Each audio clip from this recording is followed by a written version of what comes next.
ఈరోజు మనం చూసుకున్నట్టయితే మన తెలంగాణ రాష్ట్రంలో మల్కాజ్గిరిలో నేరేడ్మెట్ అనే ఏరియాలో అర్ధరాత్రి ఛత్రపతి శివాజీ మహారాజు గారి విగ్రహాన్ని కాంగ్రెస్ పార్టీ ప్రభుత్వం కూల్చివేయడం కాంగ్రెస్ పార్టీ నాయకులు సిగ్గుచేటుగా భావిస్తున్నాను. ఈరోజు నేను సువర్ణాక్షరాలతో లిఖించబడినటువంటి పేరు ఛత్రపతి శివాజీ మహారాజు ఒక వీరుడు విగ్రహాన్ని ఈరోజు కూల్చివేసినామంటే రేవంత్ రెడ్డి ప్రభుత్వం దీన్ని ప్రజలు గమనిస్తున్నారు. ఈరోజు శివాజీ మహారాజు కథ ఏందో కూడా తెలుసుకోవాల్సిన అవసరం ఉంది. కాంగ్రెస్ పార్టీ నాయకులు, రాష్ట్ర ప్రభుత్వం ఈరోజు మరాఠీ సామ్రాజ్యానికే ఒక మహావీరుడు ఈరోజు ఛత్రపతి శివాజీ మహారాజు. ఎంతో మందికి ఛత్రపతి శివాజీ మహారాజు స్ఫూర్తి అని చెప్పి కూడా ఈరోజు నేను తెలియజేస్తున్నాను మీ అందరికి కూడా. అదేవిధంగా మనందరం కూడా ఛత్రపతి శివాజీ మహారాజు గురించి చెప్పుకోవాలి అంటే శివాజీ మహారాజు గారి తల్లి జిజియాబాయి గారి బోధనలతో రామాయణం, మహాభారతం లాంటి ఇతిహాసాలు శివాజీ జీవితాన్ని ధర్మం, న్యాయం, దేశభక్తి వైపు నడిపించినాయి. అలాంటి పోరాట యోధుడి విగ్రహాన్ని కూల్చివేయడం భారతదేశం అంతా కూడా ఈరోజు ఖండిస్తుంది.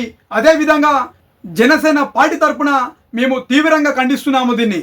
ఈరోజు మనందరం కూడా చరిత్రలో చూసుకున్నట్టయితే అతి తక్కువ సైన్యంతో, అద్భుత వ్యూహాలతో, కోటల నిర్మాణంతో, గెరిల్లా యుద్ధ విధానం ద్వారా శత్రువులను కూడా ఓడించిన ఘనత శివాజీకే సొంతం.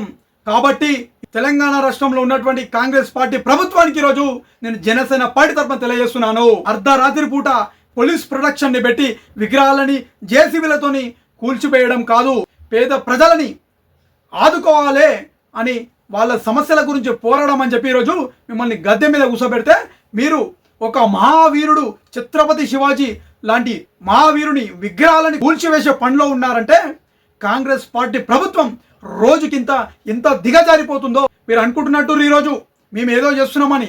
కానీ ఇక్కడ చూస్తే గ్రౌండ్లో ఏం లేదు, లొటపీసు. తెలంగాణ రాష్ట్రంలో ఉన్నటువంటి ప్రజలందరూ కూడా కాంగ్రెస్ పార్టీ ప్రభుత్వాన్ని ఏం చేస్తుందో కూడా గమనిస్తున్నారు.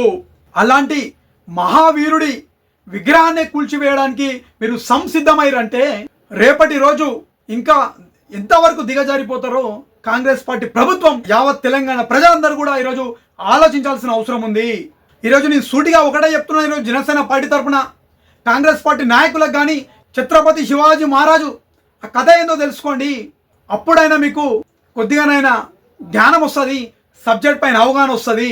కాంగ్రెస్ పార్టీ ప్రభుత్వానికి ఫ్రీడమ్ ఫైటర్లు తెలియదు, ఉద్యమకారులను గుర్తించది, తెలంగాణ ఉద్యమకారు బలిదానాలైనటువంటి కుటుంబాలను గుర్తించది. కాంగ్రెస్ పార్టీ చేస్తున్నటువంటి అరాచకాలు కూడా ప్రజలందరూ కూడా గమనిస్తున్నారు. ఈరోజు కాంగ్రెస్ పార్టీ ప్రభుత్వానికి ఈరోజు ఒకటే చెప్తున్నాను. ఈరోజు నేను జనసేన పార్టీ తరఫున మీరు ఏ విధంగా అయితే ఛత్రపతి శివాజీ మహారాజు విగ్రహాన్ని కూల్చివేసిరో అదే విధంగా అదే ప్లేస్లో ఛత్రపతి శివాజీ మహారాజు విగ్రహాన్ని పెట్టి ఆ మహావీరుడికి పాలాభిషేకం చేసి విగ్రహాన్ని తీయడానికి పాల్పడ్డ వాళ్ళందరూ కూడా భారతదేశంలో ఉన్నటువంటి ప్రజలందరినీ కూడా క్షమాపణ కోరాలని చెప్పి కూడా ఈరోజు మీ అందరికీ తెలియజేస్తున్నాను. ఈరోజు నేను తెలంగాణ సమాజం మొత్తం కూడా మీకు రాబోయే రోజుల్లో బుద్ధి చెప్తుందని చెప్పి కూడా ఈరోజు నేను జనసేన పార్టీ తరఫున కాంగ్రెస్ పార్టీ ప్రభుత్వాన్ని తీవ్రంగా ఖండిస్తున్నాను. ఈరోజు నేను